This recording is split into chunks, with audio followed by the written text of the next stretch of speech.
নমস্কার। যতটুকু হেরি বিস্ময়ে মরি, ভরে ওঠে সারা প্রাণ।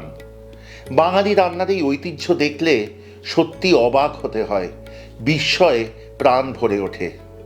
লস্ট অ্যান্ড রেয়ার রেসিপিসে অতি বিরল শতাব্দী প্রাচীন রান্নার যে সিরিজ চলছে, তার এক একটি পর্ব করছি আর বিস্মিত হচ্ছি, আনন্দে মন ভরে উঠছে। মনে ভাবছি এই বিপুল ঐতিহ্য যদি আপনাদের সামনে না আনতে পারি তাহলে বৃথায় পথ চলা। তারই অঙ্গ হিসেবে আজকে যে রান্নাটি করব, সেই রান্নাটি কিন্তু শীতের দিনের কথা মনে রেখে। শীতের দিনে রাতের দিকে একটু শুকনো খাবার খেতে ভালো লাগে। কাবাব হলে তো কথাই নেই। অনেক রকমের কাবাব করেছি, খেয়েছি, খাইয়েছি, কিন্তু এমন কাবাব সত্যি কোনোদিনও করিনি, তাও আবার মাছের। বাঙালির হাতে তো মাছ কি করে বাদ যায় বলুন? মাছের তক্তি কাবাব। চলুন শিখি।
মাছের তক্তি কাবাব কিন্তু রুই, কাতলা অথবা আর এরকম যে কোনো বড় মাছ দিয়ে করতে পারেন।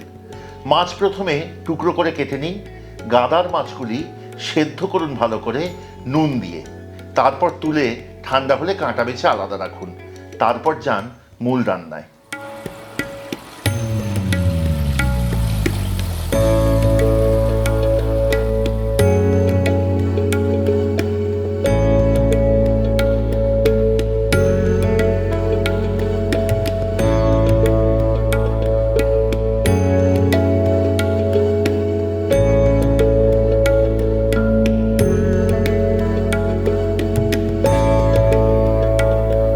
মাছ কাঁটা বেছে রাখা হয়েছে। এইবার সেই কাঁটা বাছা মাছ নিয়ে নিন এমন একটি পাত্রে যেখানে তার সাথে আরও কিছু উপকরণ দিয়ে মাখা যাবে। আমি মাছ নিয়েছিলাম 600 গ্রাম। এবার তাতে দিয়ে দেব 3 টেবিল চামচ পেঁয়াজ বাটা, 8 টেবিল চামচ আদা বাটা, 1.5 চা চামচ পরিমাণ কাঁচা লঙ্কা বাটা, 1 চা চামচের একটু বেশি ধনে গুঁড়ো, 1 চা চামচের একটু বেশি গরম মশলা গুঁড়ো, 2 টেবিল চামচ টক দই, হাফ কাপ পরিমাণ বেসন,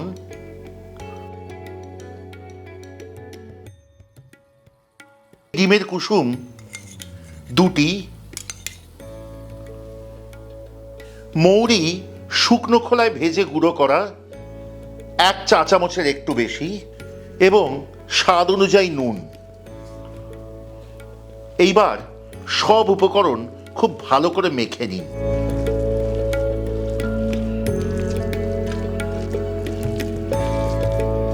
এই সময় যদি দেখেন মাখাটি বেশি নরম হয়েছে তাহলে আরো বেসন যোগ করবেন। এবার একটি চৌকো পাত্র নিন, হাতে নিন খানিকটা ঘি। সেই ঘি মাখিয়ে দিন পাত্রর চারিধারে।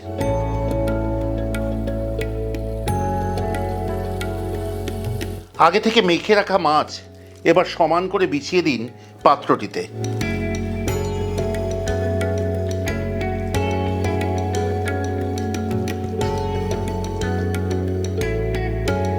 আগেকার দিনে এই পর্যায়ে রান্নাটি খোলা হাওয়ায় রেখে দেওয়া হতো এবং খানিকটা টান হতে দিতে হতো, কিন্তু এখন সুবিধা আছে। এখন আপনি স্বচ্ছন্দে রেফ্রিজারেটরে রাখতে পারেন এই রান্না বেশ কিছুক্ষণ। আধ ঘন্টার মধ্যেই দেখবেন অনেকটা শক্ত হয়ে এসছে এবং তখন আপনি ছুরি দিয়ে চৌকো আকারে অথবা বরফি আকারে কেটে নিন। তারপর আসুন রান্নাটির পরবর্তী পর্যায়ে। এই পর্যায়ে যতক্ষণ আমাদের মাছের তক্তি কাবাব জমাট বাঁধছে, আপনাদেরকে বলি কেমন লাগছে আজকের পর্বটি, আমাদের এই অতি বিরল এবং শতাব্দী প্রাচীন রান্নার সিরিজটি এবং আমাদের চ্যানেলের অন্যান্য রান্না দয়া করে আমাদের কমেন্টে লিখে পাঠান। যদি ভালো লাগে সাবস্ক্রাইব করে সঙ্গে থাকবেন, খুব আনন্দ পাবো। এবং যদি মনে করেন আমাদের চ্যানেলের সব রান্নার নোটিফিকেশন আপনাদের কাছে প্রথম যাবে, তবে অবশ্যই বেল আইকনটি টিপে দিতে ভুলবেন না। একটি কথা বলি এই প্রসঙ্গে, তা হলো এই রান্নাগুলি কিন্তু সহজে সার্চে আসে না, কারণ এই রান্নাগুলির নামই প্রায় কেউ জানেন না। কাজেই তারা কি খুঁজবেন? যদি চ্যানেলে সাবস্ক্রাইবার হন তারাই পাবেন বেশিরভাগ এই রান্নাগুলি। তাছাড়া আপনি যদি চান, আপনার যেমন আগ্রহ আছে আপনার প্রিয়জনের বাড়ির রান্নাঘরেও বেঁচে উঠুক এইসব রান্না, তাহলে অনুরোধ করব এইসব রান্নাগুলি শেয়ার করতে ভুলবেন না, কারণ শেয়ার করলে তারাও জানবেন এইসব রান্নাগুলির কথা, বেঁচে থাকবে আমাদের ঐতিহ্য। যদি আমাদের যোগাযোগ করতে চান, আমাদের কলকাতার নম্বর হলো 6291834357। আরেকবার বলি 6291834357। এই নম্বরে আমাদের কলকাতায় সকাল 11টা থেকে সন্ধ্যে 7টার মধ্যে যোগাযোগ করতে পারেন ফোন কল অথবা হোয়াটসঅ্যাপের মাধ্যমে। যদি চান আমাদের থেকে খাবার নিতে অথবা কোনো প্রশ্ন রাখতে অথবা আপনার পরিবারের কোনো এমন বিলুপ্তপ্রায় রেসিপি আমাদের সাথে ভাগ করে নিতে স্বচ্ছন্দে ফোন করবেন, খুব আনন্দ পাবো সত্যি। মাছের তক্তি কাবাবের মজা হলো সেটি কিন্তু সামান্য টক মিষ্টি স্বাদের হবে। তার জন্য তৈরি করে নিতে হবে একটি জিনিস, যার নাম পানক। পানক তৈরির জন্য একটি ছড়ানো পাত্রে ঢেলে দিন আধ কাপ পরিমাণ জল, তার সাথে দিন 3 চামচ পরিমাণ চিনি, সাথে দিন অতি অল্প নুন এবং 1 থেকে 1.5 চামচ পরিমাণ লেবুর রস। সেই পাত্রটি আঁচে বসিয়ে পানক বেশ খানিকটা শুকিয়ে নিন। যখন বেশ ঘন হয়ে আসবে তখন বুঝবেন কাবাবের পানক প্রস্তুত। তবে সাধারণ পানকের সাথে এই মাছের তক্তি কাবাবের পানকের একটু তফাৎ আছে। এতে পড়বে 1 চিমটির একটু বেশি জাফরান।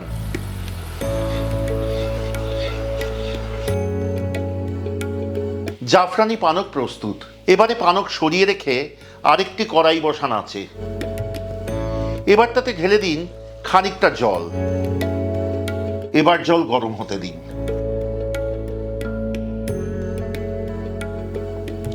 মাছ ঠান্ডা হয়েছে, এবার তা কেটে নিন চৌকো বা বরফি আকারে।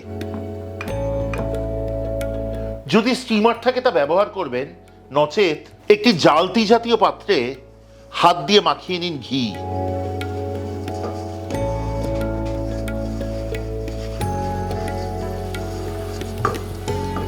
এবার এই জালতি বসিয়ে দিন ফুটন্ত জলের কড়াইয়ের ওপর। এবার সেই জালতির ওপর তক্তিগুলি সাজিয়ে দিন। এবার ঢাকা দিয়ে তক্তিগুলি ভাপিয়ে নিন পরবর্তী 7-8 মিনিট।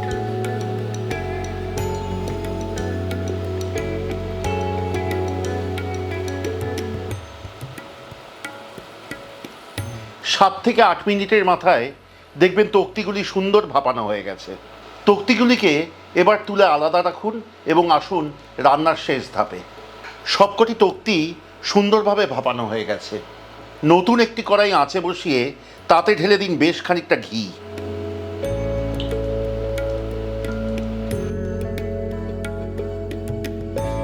ঘি গরম হয়েছে, এবার তাতে ভেজে তুলুন তক্তিগুলি।